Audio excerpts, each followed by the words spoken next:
Hello guys, welcome back to my channel. Today I'm gonna show you how to make photo frame with black chart. First you take a black chart and cut it a size which you have a photo, and take another cardboard or thick sheet and cut it in the middle of photo size, and the black sheet will be little bit more than the photo frame sheet. On this sheet I draw a white design on this side with using jelly roll white gel pen.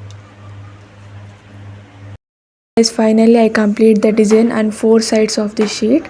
You can draw your own designs or ideas and creativity on this.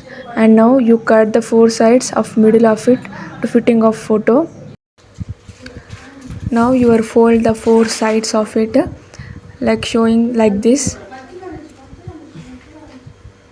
You can fold the four sides of the middle.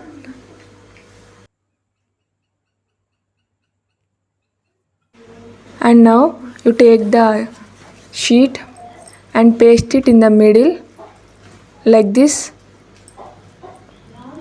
I paste the four sides to the cardboard, and finally it looks like this. And now you take the cardboard and paste the frame. In the middle you can paste your photo, and after you paste it, designing frame. Hope you guys enjoy this video. Like this video and share with your friends, and subscribe to Sadhana Guarajda official YouTube channel.